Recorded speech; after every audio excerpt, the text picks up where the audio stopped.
नमस्कार दोस्तों, स्वागत है आपका आपके अपने चैनल मूवी एक्सप्लेन पर। आज के इस एपिसोड में हम डिस्कस करने जा रहे हैं टीवी हिस्ट्री के सबसे माइंड बेंडिंग और आइकॉनिक शो लॉस्ट के सीजन 5 के एपिसोड 2 को, जिसका टाइटल है द लाई।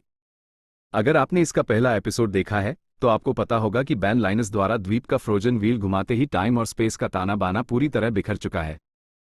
लेकिन इस दूसरे एपिसोड में मेकर्स ने यह साफ कर दिया कि द्वीप पर फंसे लोगों के लिए सिर्फ टाइम ट्रैवल ही इकलौता खतरा नहीं है, बल्कि बाहर की दुनिया में ओशियनिक 6 द्वारा बोला गया वह एक झूठ भी उनकी जिंदगियों को अंदर ही अंदर दीमक की तरह चाट रहा है।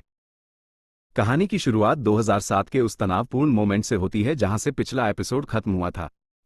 सैयद पर उसकी सेफ हाउस में 2 कॉन्ट्रैक्ट किलर्स ने हमला किया था, जिन्हें सैयद ने निपटा तो दिया लेकिन खुद ट्रैंक्विलाइजर डार्ट्स लगने की वजह से बेहोश हो गया।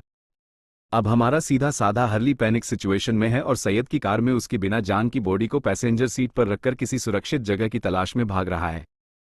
तभी अचानक एक पुलिस की गाड़ी उसे पुल ओवर करती है।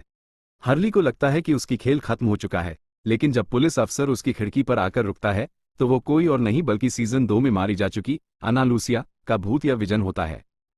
अना लूसिया हर्ली को संभालती है और बेहद संजीदा लहजे में कहती है कि उसे पैनिक नहीं होना है, असली पुलिस के हत्थे नहीं चढ़ना है, सैयद को नए कपड़े पहनाने हैं और यह याद रखना है कि उसके कंधे पर बहुत बड़ी जिम्मेदारी है। अना लूसिया की यह हिदायत हर्ली को थोड़ा रास्ता दिखाती है और वह सैयद को लेकर सीधा अपने माता पिता के घर पहुंच जाता है। जब उसकी मां कामेन घर के सोफे पर खून और निशानों से लदे सैयद को देखती हैं तो वह हर्ली पर सवालों की बौछार कर देती हैं। हर्ली जो सालों से ओशियनिक 6 के उस झूठे नैरेटिव का बोझ अकेले सह रहा था, वह अपनी मां के सामने पूरी तरह टूट जाता है। वो एक ही सांस में plane crash, the hatch, smoke monster, the others, frozen wheel और उस पूरे प्लान का सच बयां कर देता है कि कैसे उन्होंने द्वीप पर पीछे छूट गए अपने साथियों जैसे सोअर और जूलियट को चार्ल्स विडमोर के हत्यारों से बचाने के लिए दुनिया के सामने क्रैश में बचे होने का झूठा ड्रामा रचा था। उसकी मां पूरी थ्योरी को भले ही साइंस फिक्शन समझे, लेकिन अपने बेटे की आंखों में छिपे सच और दर्द को देखकर मुस्कुराते हुए कहती है, मुझे तुम्हारी बातें समझ नहीं आईं, लेकिन मुझे तुम पर पूरा यकीन है। ये सीन शो का सबसे ज्यादा इमोशनल टच पॉइंट है, जहां हर्ली का अकेलापन थोड़ा कम होता है। इसी बीच शहर के दूसरे कोने में केट ऑस्टिन की जिंदगी में एक नया तूफान आ चुका है। कुछ अनजान वकील अचानक उसके घर पहुंचकर उसके और छोटे एरॉन के डीएनए टेस्ट की मांग कर चुके हैं। केट समझ जाती है कि उसकी पहचान और एरॉन को उससे छीनने की कोई साजिश रची जा रही है। वो छिपते छिपाते एक होटल में सन से मिलने पहुंचती है। सन, जिसने कैस्पियन सी पर अपने पति जिन को खो दिया था, वह अब मासूम लड़की नहीं रही बल्कि अपनी फैमिली कंपनी पाइक ऑटोमोटिव्स को संभालने वाली एक बेहद सख्त और निर्दयी बिजनेस वुमन बन चुकी है। सन केट का हाथ थामकर बहुत ठंडे दिमाग से सलाह देती है कि अगर एरॉन को अपने पास रखना है तो उसे उन वकीलों या रास्ते में आने वाले किसी भी इंसान को खत्म करने से पीछे नहीं हटना चाहिए। ये बदलाव दिखाता है कि उस झूठ ने ओशियनिक 6 के हर एक मेंबर की पर्सनैलिटी को किस हद तक टॉक्सिक बना दिया है। अब बात करते हैं द्वीप के उस भयानक मंजर की, जहां टाइम ट्रैवल का खौफनाक तांडव चल रहा है। द्वीप अपने इतिहास के अलग अलग दौर में लगातार फ्लैश कर रहा है।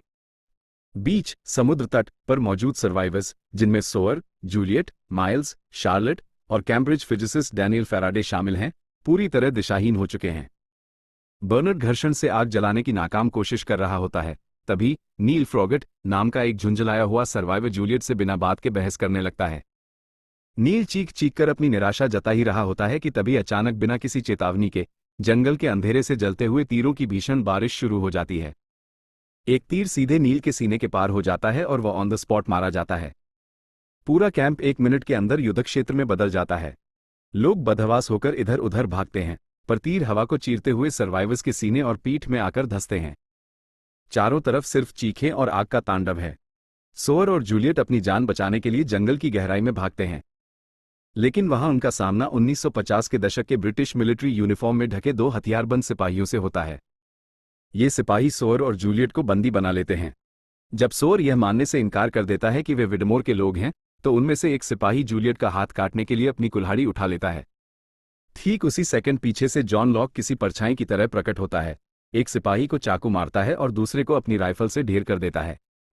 सोअर और जूलियट भौचक्के रह जाते हैं।